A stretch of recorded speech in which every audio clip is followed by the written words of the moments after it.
Selamat pagi Jemaat Tuhan. Kita bersyukur kepada Tuhan atas berkat perlindungan sepanjang minggu ini. Kita sekali lagi dipertemukan dalam ibadah kali ini. Sebelum kita memulakan ibadah kita pada pagi ini, mari saya ajak kita bersama-sama berdoa dan saya akan pimpin kita di dalam doa. Mari kita berdoa.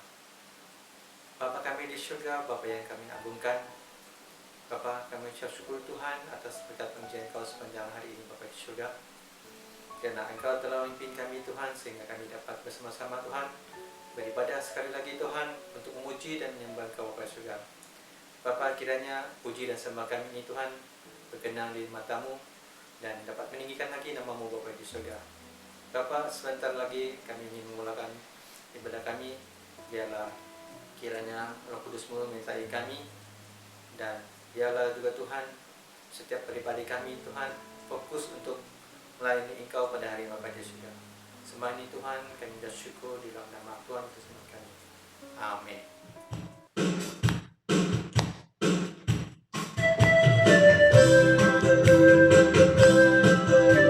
Haleluya, mari kita menari bersama-sama. Kita bertepuk tangan bersama-sama.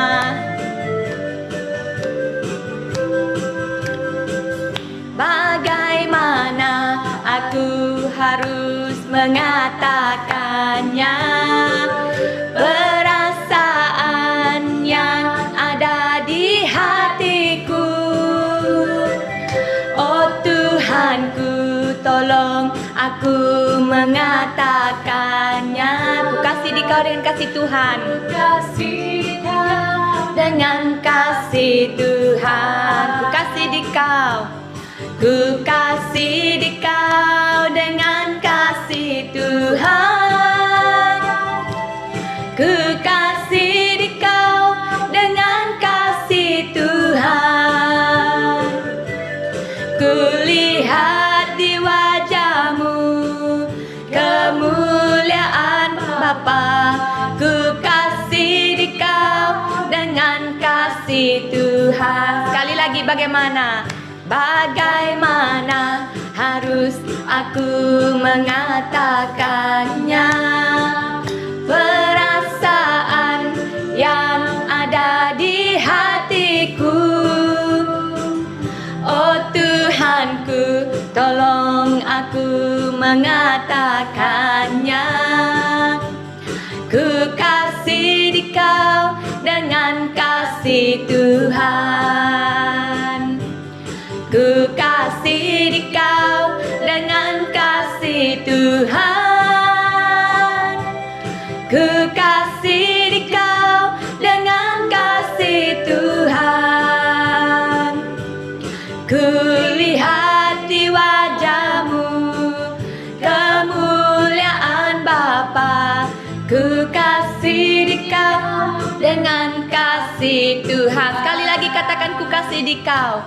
Ku kasih di Kau dengan kasih Tuhan. Ku kasih di Kau dengan kasih Tuhan.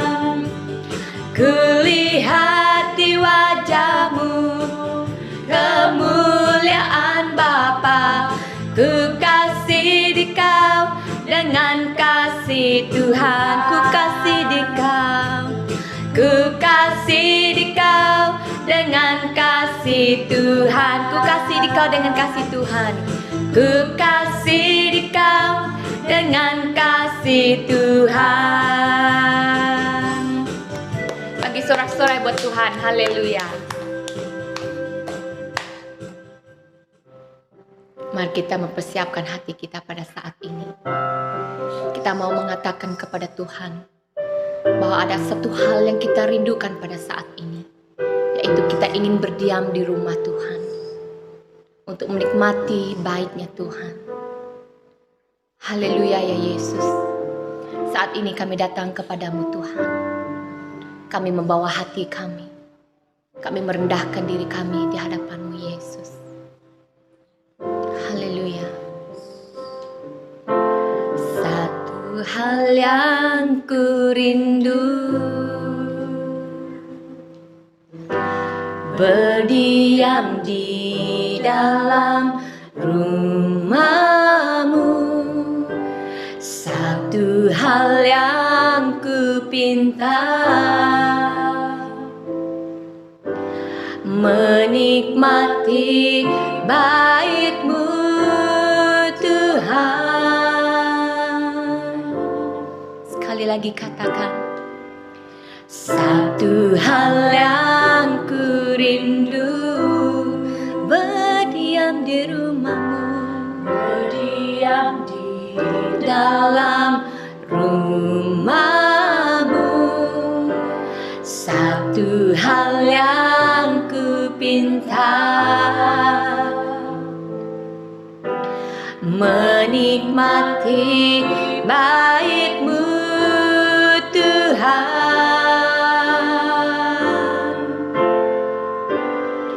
Lebih baik satu hari di pelantaran-Mu daripada 1000 hari di tempat lain.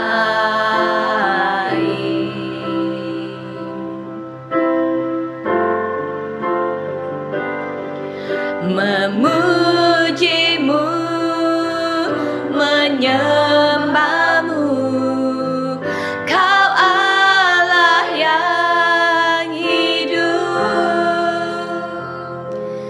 dan menikmati semua kemurahan-Mu. Haleluya. Satu hal yang kupinta, satu hal yang ku rindu, berdiam di rumah-Mu, berdiam di dalam rumah-Mu. Satu hal yang ku pinta, menikmati bait-Mu Tuhan. Lebih baik, lebih baik satu hari di pelantaran-Mu daripada 1000 hari di tempat lain. Aku memuji-Mu, memuji-Mu, menyembah-Mu, Kau Allah yang hidup, dan menikmati semua kemurahan-Mu. Katakan lebih baik. Haleluya. Lebih baik satu hari di pelantaran-Mu daripada 1000 hari di tempat lain. Ku mau memuji-Mu, memuji-Mu, menyembah-Mu, Kau Allah yang hidup, dan menikmati semua kemurahan-Mu, dan menikmati, dan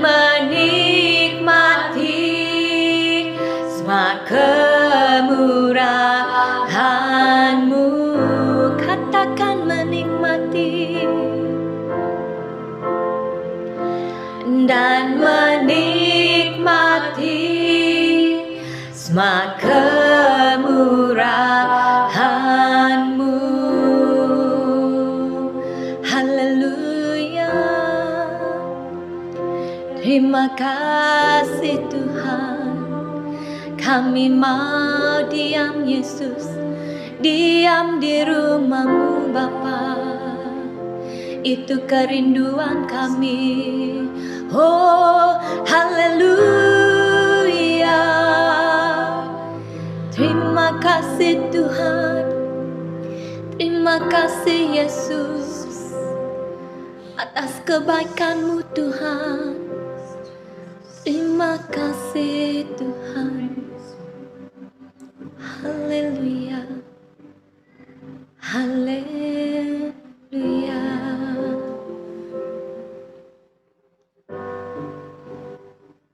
Biarlah Tuhan Yesus, Engkau menerima pujian dan penyembahan kami Tuhan.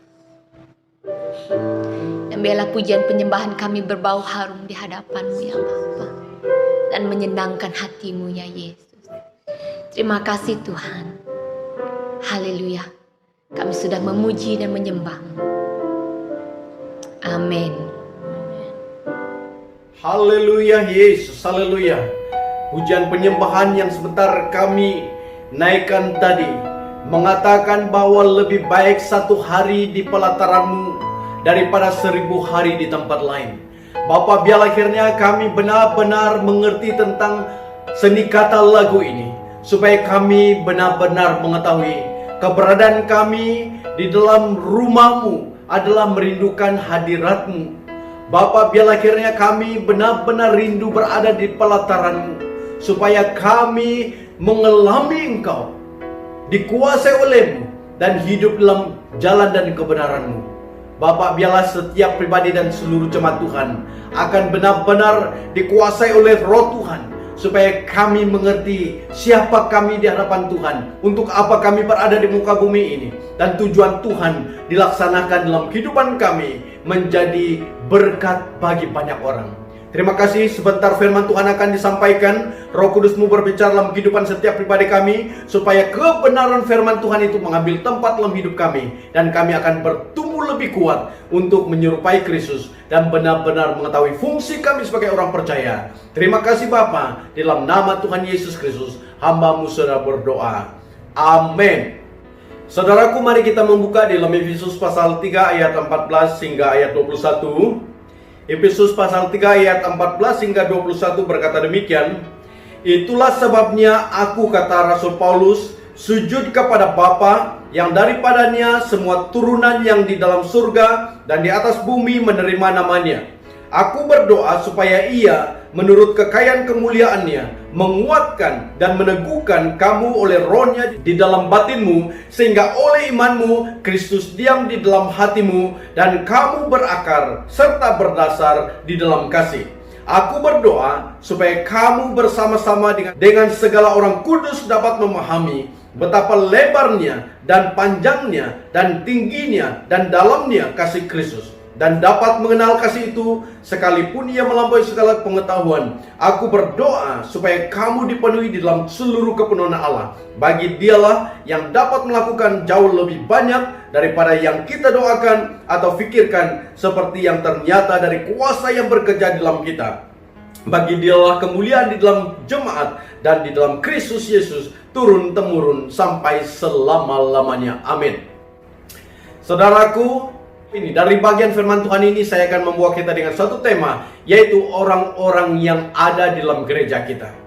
Dan melalui perikop pembacaan firman Tuhan ini, Rasul Paulus berdoa supaya jemaat di Efesus memiliki orang-orang yang hatinya dikuasai oleh Kristus. Amin. Bahkan memiliki orang-orang yang mempunyai pikiran yang luas, berpikiran luas, dan juga memiliki orang-orang yang kuat secara rohani, yang baik secara rohani. Amin. Namun di sebaliknya, gereja yang tidak memiliki ketiga perkara yang diberikan penekanan oleh Rasul Paulus ini, maka gereja itu akan menjadi lumpuh, gereja itu tidak berdaya, gereja itu tidak dapat bergerak dan melakukan yang lebih banyak lagi Tuhan. Sebab apa? Sebab ada orang-orang yang masih hidup secara duniawi. Dari bagian firman Tuhan ini kita akan belajar 3 perkara yang sangat indah, yang menjadi doa Rasul Paulus, yang menjadi kerinduan Rasul Paulus, yang menjadi kehendak Rasul Paulus terjadi dalam jemaat di Efesus. Melalui penekanan yang Rasul Paulus tekankan dalam bagian ini akan membawa kita mengerti tentang berjemaat itu, tentang gereja itu bagaimana. Gereja itu memerlukan orang-orang yang hatinya dikuasai Kristus. Itu penekanan dan doa Rasul Paulus yang pertama adalah gereja memerlukan orang-orang yang dikuasai oleh Kristus. Mengapa saudaraku perlu dikuasai oleh Kristus? Sebab bila dikuasai oleh Kristus, maka gereja itu menjadi kuat. Dan gereja yang kuat berasal dari orang Kristen yang kuat. Amin saudaraku. Kita akan melihat perkara ini dalam ayat 16 dan 17. Memberi penekanan. Doa Paulus menurut kekayaan kemuliaan Allah Bapa menguatkan dan meneguhkan kamu oleh rohnya di dalam batinmu, oleh imanmu Kristus diam di dalam hatimu, supaya kamu berakar, supaya kamu berdasar di dalam kasih. Berarti gereja yang kuat berasal dari orang Kristen yang kuat. Apa yang membuat gereja itu kuat? Apa yang membuat orang Kristen itu kuat? Sebab dia dikuasai oleh Kristus. Amin. Sebab hatinya dikuasai oleh Kristus. Dikatakan menguatkan dan meneguhkan kamu oleh rohnya di dalam batinmu. Oleh imanmu Kristus diam di dalam hatimu. Berarti Kristus diam di dalam hatimu, Kristus yang menguasai hatimu, menguasai hidupmu, maka Anda menjadi orang Kristen yang kuat. Dan itu diperlukan oleh gereja supaya gereja menjadi kuat. Amin. Sehingga kamu berakar, sehingga kamu berdasar di dalam kasih. Kasih itulah yang menguatkan lagi hidupmu sebagai orang yang dikuasai oleh Kristus sendiri, sehingga membuat gereja itu kuat. Sebab Anda adalah orang Kristen yang kuat. Itu merupakan doa Rasul Paulus dan penekanannya, karena gereja memerlukan orang yang dikuasai oleh Kristus. Amin. Selain itu, di dalam 1 Korintus pasal 2 ayat 16 memberi penekanan bahwa orang yang dikuasai Kristus tadi, selain dia kuat, dia akan menjadi orang yang rohaninya juga baik, rohaninya juga kuat. Kenapa? Karena gereja yang rohani berasal dari orang Kristen yang rohani. Amin. Di dalam ayat 1 Korintus pasal 2 ayat 16 tadi memberi penekanan supaya gereja itu dipenuhi pikiran Kristus, menjadi manusia rohani. Penekanan ayat itu memberitahu kepada Anda dan saya bahwa gereja sangat memerlukan orang-orang yang hidup di dalam hidup rohani, yang mana hidup mereka dikuasai oleh Kristus sendiri. Dan gereja yang rohani itu sudah pastinya berasal dari orang Kristen yang rohani. Amin saudaraku. Itu merupakan perkara yang kedua tentang dikuasai oleh Kristus. Di dalam Kisah Para Rasul pasal 6 ayat 3 juga memberi penekanan gereja yang dikuasai oleh Kristus akan menjadi maju kalau pemimpinnya dikuasai oleh Roh Kudus. Di dalam Kisah Para Rasul pasal 6 ayat 3 memberi penekanan tentang memilih orang yang melayani orang-orang yang terabai, melayani orang-orang miskin. Saudaraku, penekanannya di sini adalah orang itu harus terkenal baik, penuh roh dan hikmat.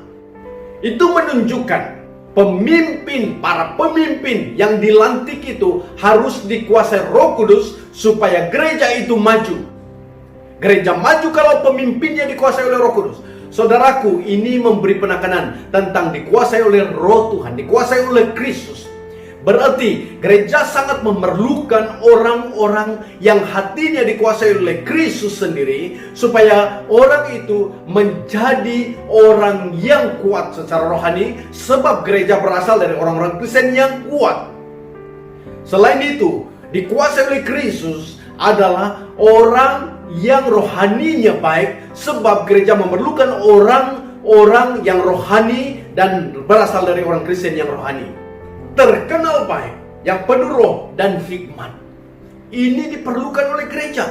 Berarti bila kita berada dalam gereja nanti, kita harus ingat tentang doa Rasul Paulus ini, penekanan Rasul Paulus ini, bahwa gereja memerlukan orang yang hatinya dikuasai Kristus.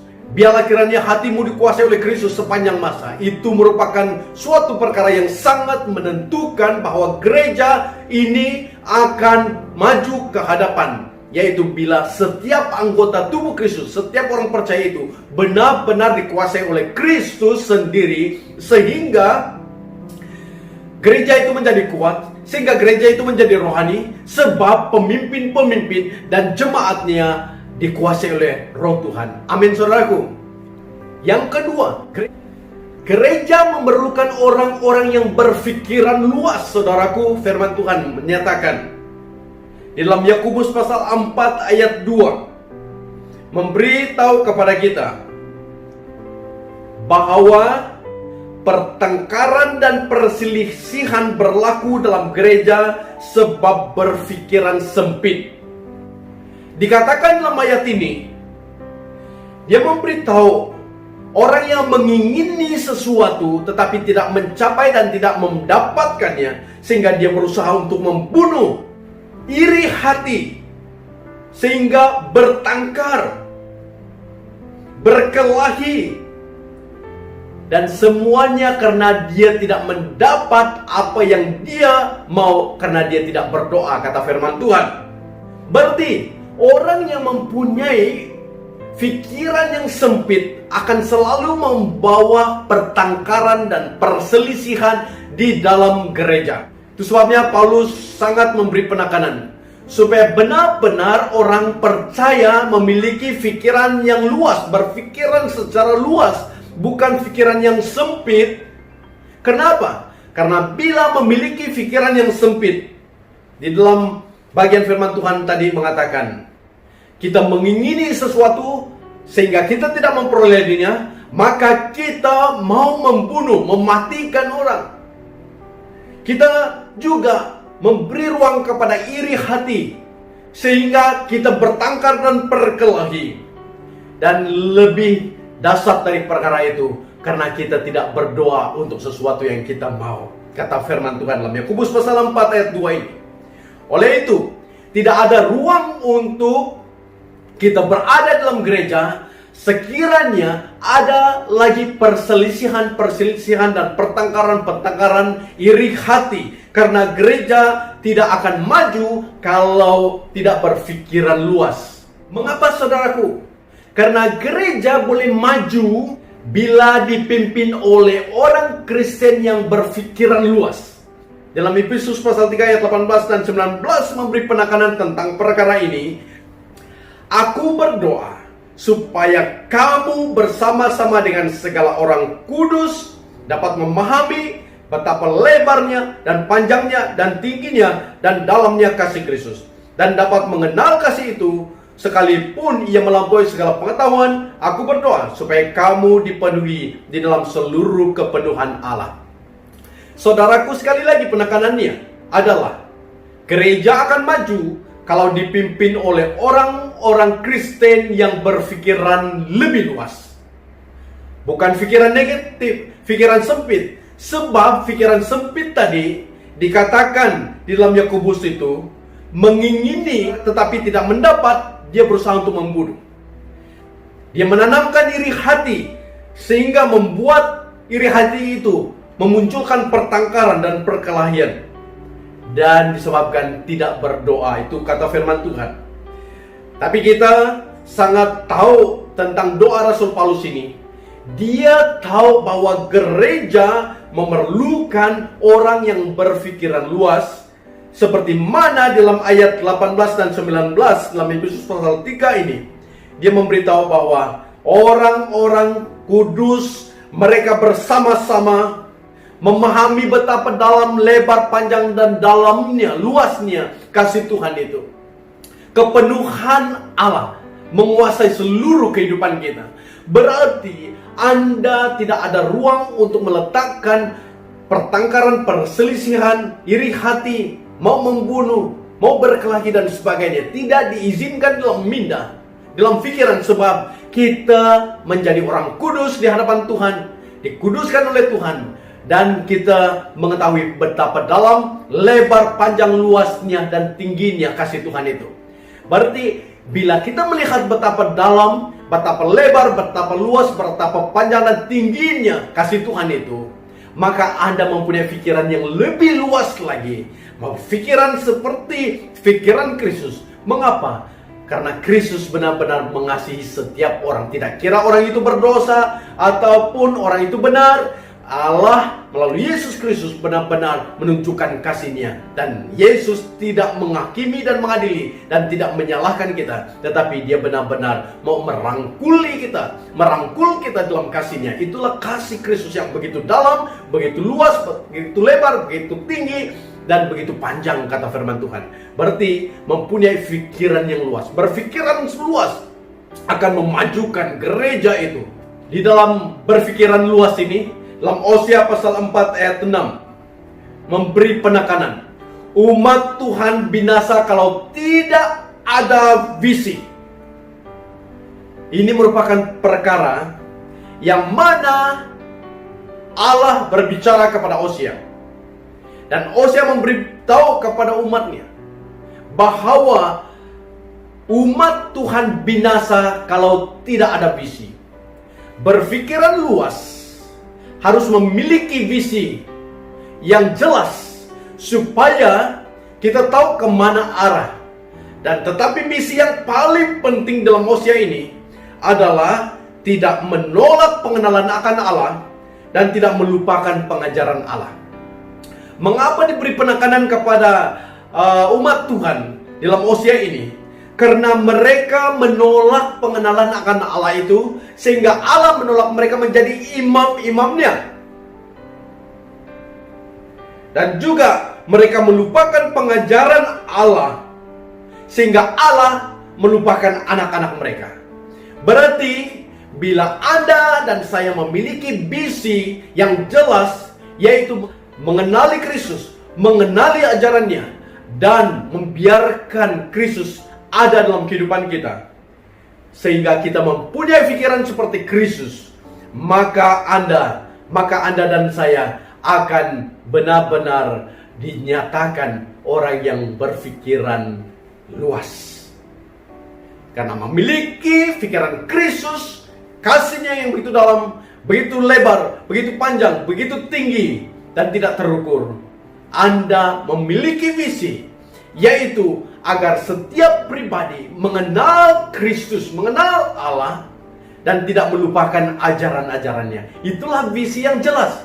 Mengenal Kristus, mengenal Allah, mengenal Kristus, mengenal Roh Kudus, mengenal ketritunggalan, mengenal keberadaan Allah itu, dan tidak melupakan ajaran-ajarannya, tidak melupakan ajaran-ajaran Kristus. Berarti dua penekanan ini adalah hal yang membuat kita mampu untuk menjadi seperti Kristus. Kasih yang begitu dalam. Tidak ada ruang perselisihan, tidak ada ruang perdebatan, tidak ada ruang pertengkaran, tidak ada ruang perkelahian. Karena kita memiliki kasih seperti mana Kristus memiliki kasih kepada Anda yang begitu dalam, begitu lebar, begitu panjang, begitu tinggi, tidak dapat diukur. Dan itu merupakan hal yang kita perlu ingat tentang visi, tentang berpikiran luas, memiliki visi yang mengenal Kristus, dan visi yang tidak melupakan ajarannya. Amin. Mengapa? Sebab hanya Kristus satu-satunya kepala gereja yang harus diikuti. Tidak ada pemimpin-pemimpin yang lebih utama. Tidak ada pastor-pastor, pendeta-pendeta yang lebih hebat dari Yesus. Yesus pribadi menjadi ketua, menjadi kepala gereja yang harus menjadi visi kita untuk mengenal Dia dengan sungguh-sungguh. Rasul Paulus berkata, pengenalan akan Kristus itu adalah suatu perkara yang sangat dirindukan. Dan dia telah mengenal Kristus sehingga dia melupakan perkara-perkara yang di belakang. Segala pangkatnya, segala kemegahannya, segala kejayaannya, segala sesuatu yang dia banggakan selama ini, dia tinggalkan, dia lupakan, dia anggap seperti sampah. Dan pengenalan akan Kristus itu adalah sesuatu perkara yang sangat ingin, dan dia alami, dan dia telah alaminya, sehingga dia mengalami Kristus sendiri, dan dia menjadi alat Tuhan yang luar biasa. Dan itu saudaraku, berpikiran luas. Tidak ada ruang untuk sakit menyakiti, tidak ada ruang untuk berdendam, tidak ada ruang untuk luka-luka lama timbul di dalam kehidupan kita. Tidak ada ruang untuk tidak mengampuni, tidak ada ruang untuk tidak memaaf, tidak ada ruang untuk tidak berdamai.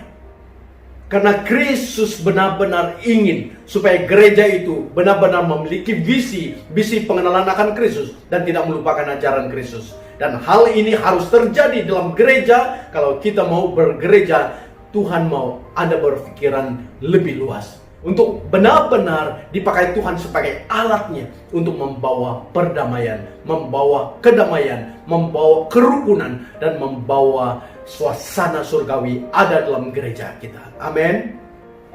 Dan yang ketiga tentang keperluan gereja. Gereja memerlukan orang-orang yang seperti Allah.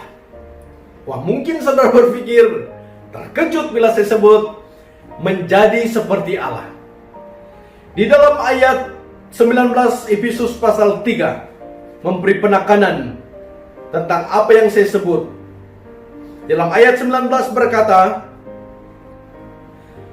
dan dapat mengenal kasih itu sekalipun ia melampaui segala pengetahuan. Aku berdoa supaya kamu dipenuhi di dalam seluruh kepenuhan Allah.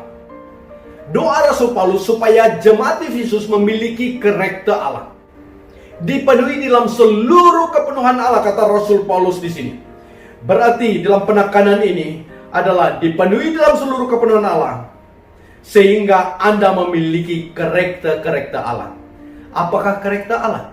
Seperti mana bagian 2 tadi saya menyebut tentang betapa dalam, betapa lebar, betapa luas, betapa panjang, betapa tinggi dia kasih Tuhan itu. Karakter Allah di situ, pengampunan. Saudaraku, kita dapat melihat bila karakter Allah itu ada dalam kehidupan kita, maka kita tidak mudah beremosi dan marah sembarangan.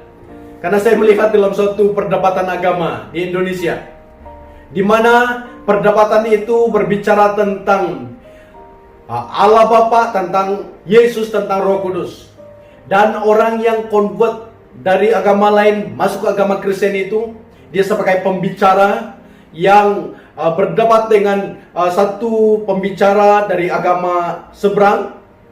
Dan mereka berdebat dan diberi ruang kepada orang yang sudah convert ini, yang sudah menjadi orang Kristen ini, dengan memberitahu beberapa ayat-ayat dan meminta mereka supaya menunjukkan dalam ayat-ayat dalam Alkitab tentang nama-nama orang yang disebut, yang diakui sebagai nabi mereka. Dan bila dia menjelaskan, kalau kalian dapat menemukan ayat-ayat yang saya sebut sebentar tadi, yaitu tentang nama orang yang mereka sanjung itu berada dalam ayat Alkitab, karena sepanjang dia mengkaji Alkitab, dia tidak menemukan nama orang yang dia sanjung sebelumnya. Dan dia berkata, kalau kalian menemukan nama orang itu dalam Alkitab, maka saya akan kembali kepada agama saya, kepada agama kalian. Orang itu dengan berapi-api bersemangat menyatakan demikian. Dan suatu kali ada masa untuk bertanya kepada audiens. Orang itu bertanya tentang Roh Kudus. Dan ada satu perkara yang membuat orang ini terasa, sehingga dia keluar daripada tempat di mana dia sedang berdiri dan menuju kepada orang yang menanyakan soalan tentang Roh Kudus tadi. Dan dengan kemarahan yang meluap, dengan perkataan-perkataan dan yang tidak baik. Sehingga para hadirin yang menyaksikan perkara itu rasa terkejut melihat keadaan orang tersebut. Dan orang membawa dia kembali ke dalam tempat di mana dia harus berada. Dan sudah habis masanya soalan-soalan yang diajukan kepada pendebat yang lain dari agamanya sebelum ini. Dan bila pendebat yang dari agamanya, agama asal orang ini, memberi jawaban kepada orang yang sudah masuk Kristen itu, dia berkata begini, tadi kamu berbicara tentang Roh Kudus, tentang Allah, tentang Yesus, bahkan tentang kasih. Saudaraku, pendebat itu berkata, bila saya melihat apa reaksi dan responmu terhadap soalan yang diajukan oleh audiens, kamu berperilaku yang mengejutkan dan tidak ada contoh dan ciri-ciri orang yang dikuasai Roh Kudus, kata pendebat dari agamanya yang sebelum ini. Saudaraku, boleh Anda bayangkan, itu suatu ungkapan dari pendapat yang berdebat dengan orang ini, ungkapan yang benar, karena orang itu berkata, saya tidak menyaksikan bahwa kamu dikuasai oleh Roh Kudus. Orang Kristen yang dikuasai oleh Roh Kudus adalah orang Kristen yang boleh menguasai dirinya, ya boleh mengontrol dirinya, tidak menjadi marah. Tadi itu memberi suatu kejutan kepada saya juga dan pengajaran kepada saya, bahwa Anda dan saya harus memiliki karakter Allah dalam kehidupan kita. Kesabaran, kemurahan, belas kasihan, kebaikan, tidak mementing diri sendiri,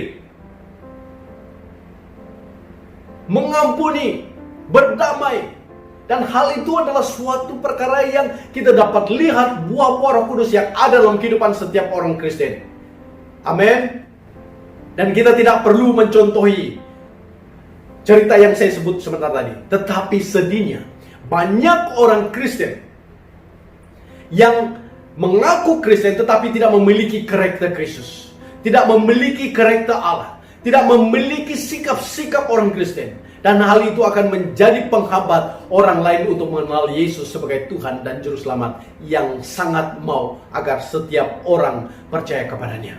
Dan kita dapat melihat di dalam Galatia pasal 2 ayat 20 yang memberi penekanan betapa beruntungnya gereja memiliki orang yang hidupnya dikuasai Kristus. Dalam Galatia pasal 2 ayat 20 dikatakan Rasul Paulus di sana, disalib dengan Kristus, hidup untuk Kristus, Kristus di dalamku, hidup oleh iman dalam anaknya.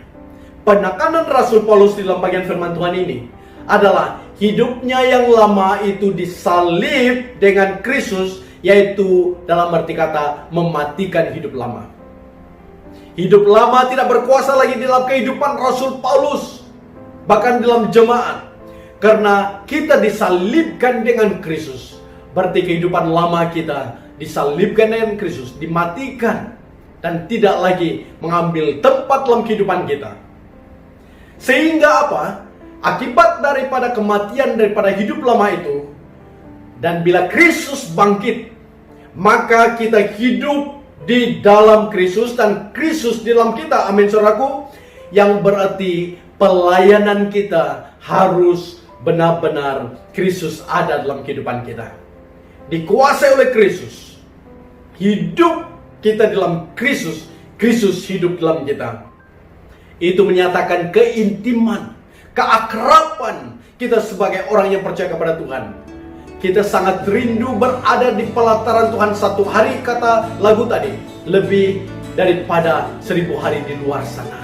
Berarti keintiman dengan Kristus itu akan membuat Anda benar-benar orang yang dikuasai oleh Kristus. Kita hidup karena iman kepada Yesus Kristus. Dengan itu, saudaraku, melalui firman Tuhan yang telah kita belajar sebentar tadi, benar-benar gereja memerlukan orang-orang yang dikuasai oleh Kristus.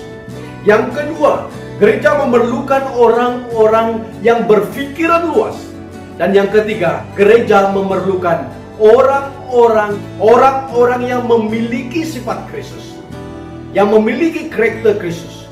Berarti Anda dan saya hari ini, bila kita berada dalam gereja pada suatu masa yang akan ditetapkan seperti sebelumnya, maka Anda dan saya harus tahu seperti mana doa Rasul Paulus kepada jemaat di Efesus, supaya jemaat di Efesus benar-benar mengerti hidup mereka harus dikuasai oleh Kristus.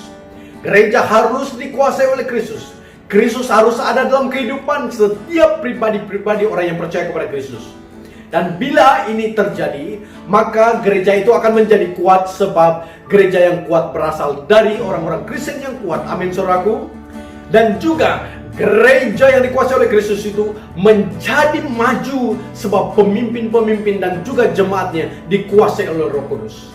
Biarlah kiranya Roh Kudus menguasai hidupmu sepanjang masa, sepanjang hari, sepanjang bulan, sepanjang minggu, sepanjang bulan, sepanjang tahun, dan selama-lamanya. Supaya Anda menjadi orang yang benar-benar diperlukan oleh gereja. Anda diperlukan oleh gereja. Memang gereja memerlukan engkau, sebab engkau benar-benar menerima Yesus, mengalami Yesus, dikuasai oleh Kristus, sehingga Anda mempunyai pikiran yang luas, berpikiran luas, untuk mencapai, untuk memiliki visi. Visi yang harus ada dalam kehidupan kita adalah mengenal Kristus itu secara pribadi, secara dekat, secara intim, dan tidak melupakan ajarannya. Bila Anda mengenal dan tidak melupakan ajarannya, maka karakter Kristus itu menguasai hidupmu, karakter Allah itu menguasai hidupmu, sehingga engkau hidup dalam kasih Tuhan sepanjang masa dan selama-lamanya, menjadi berkat bagi banyak orang.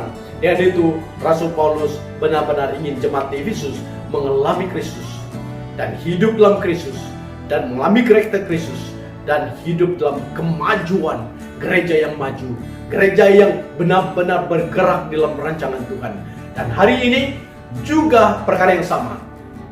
Saya sangat yakin bila kita berada dalam gereja nanti, gereja akan bertumbuh, sebab Anda dikuasai oleh Tuhan. Sebab banyak anak Tuhan, semua anak Tuhan dikuasai oleh Roh Tuhan. Semua anak Tuhan, semua jemaat dikuasai oleh Kristus dalam kehidupan. Sehingga pengenalan Kristus itu menjadi keutamaan kita, menjadi visi kita, dan kita tidak akan melupakan ajaran Kristus dalam kehidupan kita, dan kita melakukannya dalam kehidupan kita. Amin, saudaraku. Mari kita datang kepada Tuhan dalam doa. Saudaraku, percayalah bahwa engkau diperlukan oleh gereja. Mengapa? Sebab Anda telah dikuasai oleh Kristus sendiri. Anda memiliki dan berpikiran luas karena Anda tahu bahwa Kristus harus menjadi fokus dan keutamaan. Mengenal Dia dan tidak melupakan ajarannya, hidup di dalam ajarannya, akan membuat Anda memiliki karakter Allah, karakter Kristus, hidup dalam kasih Tuhan. Biarlah kiranya kebenaran firman Tuhan ini akan mengambil tempat dalam kehidupan setiap pribadi kita, supaya setiap pribadi kita dapat mengalami seperti mana doa Rasul Paulus kepada jemaat Efesus. Dan juga doa ini untuk Anda dan saya dan untuk seluruh umat Tuhan. Di dalam ayat 16 doanya begini. Paulus berkata, "Aku berdoa supaya Ia menurut kekayaan kemuliaannya menguatkan dan meneguhkan kamu oleh Roh-Nya di dalam batinmu, sehingga oleh imanmu Kristus diam di dalam hatimu, dan kamu berakar serta berdasar di dalam kasih." Biarlah kiranya semua jemaat Tuhan berakar di dalam kasih Kristus, berdasar di dalam kasih Kristus. Dan kasih Kristus inilah yang akan membuat gereja Tuhan makin maju, makin kuat, dan makin bergerak dalam rancangan Tuhan. Bapa, biarlah kiranya setiap jemaat Tuhan yang telah mendengar kebenaran firman Tuhan ini akan mengalami Kristus sendiri, sehingga pengalaman bersama dengan Engkau itu membuat kami memiliki karakter-Mu, dan kami dapat menjadi orang yang benar-benar dikuasai oleh Roh Kudus, untuk bergerak di dalam kehendak-Mu. Bapa, ampuni kami kalau kami telah menjadi orang yang hidup kami suam-suam, tidak panas, tidak sejuk. Tapi biarlah kiranya kami kembali kepada kasih yang mula-mula, dan kami kembali kepada kasih kami kepada kebenaran firman Tuhan, supaya kebenaran firman Tuhan itu menguasai hidup kami, sehingga langkah hidup kami bergerak dalam kebenaran-Mu. Bukan kami yang menentukan kehendak kami dalam kebenaran-Mu, tetapi kebenaran-Mu lah yang menentu cara berpikir kami, cara bertindak kami, cara berkata kami, cara berucap kami, cara perbuatan apapun. Biarlah kiranya kebenaran-Mu itulah yang akan mengambil tempat dalam kehidupan ini, dalam hati kami. Biarlah kiranya benar-benar kami menjadi orang Kristen yang kuat di dalam Engkau, menjadi orang Kristen yang bertumbuh dalam Engkau, menjadi orang Kristen yang hidup mengasihi semua orang, tidak kira apapun keadaan. Karena kami tahu kasih-Mu begitu dalam, begitu lebar, begitu luas, begitu panjang dan tingginya tidak terukur. Dan biarlah kiranya kepenuhan Kristus itu menguasai hidup kami, kepenuhan Allah itu menguasai hidup kami, sehingga kami benar-benar mengerti tentang hidup di dalam Yesus itu, dikuasai Kristus itu, membuat gereja benar-benar kuat dan memiliki orang yang hidup rohaninya benar-benar baik. Di dalam nama Tuhan Yesus Kristus, hamba-Mu serahkan semuanya ini. Puji Tuhan. Semoga lewat daripada pujian dan penyembahan kita serta renungan yang kita dengar sebentar tadi, ia memberkati kita semua. Sebelum kita mengakhiri ibadah online kita pada pagi ini, saya akan membawa kita di dalam berita gereja.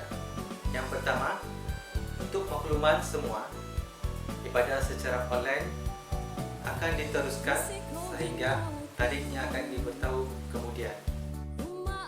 Yang kedua, jemaat yang memerlukan pelayanan doa atau lawatan, sila hubungi pastor gereja, yaitu Pastor Matias. Yang ketiga, untuk jemaat yang kawasan tempat tinggal mereka tidak senarai dalam senarai zon komsel, Anda boleh hubungi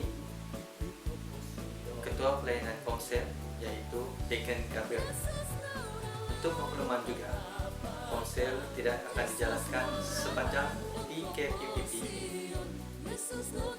Yang keempat, untuk makluman ibu bapa semua, ibadah online untuk KFG akan berlangsung sehingga bulan Oktober sahaja, kerana pada bulan November adalah cuti bagi KFG. Untuk berita gereja yang terakhir, pada jemaat yang telah membuat banking ke akaun gereja, sila info kepada bendahari gereja beserta resep untuk rujukan, dan kepada jemaat yang tidak tahu akaun gereja, boleh rujuk gambar yang tertera.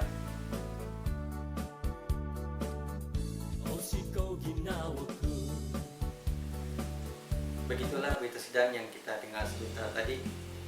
Sebelum kita mengakhiri ibadah online kita pada pagi ini, mari saya ajak kita semua berdoa, dan saya akan pimpin kita dalam doa.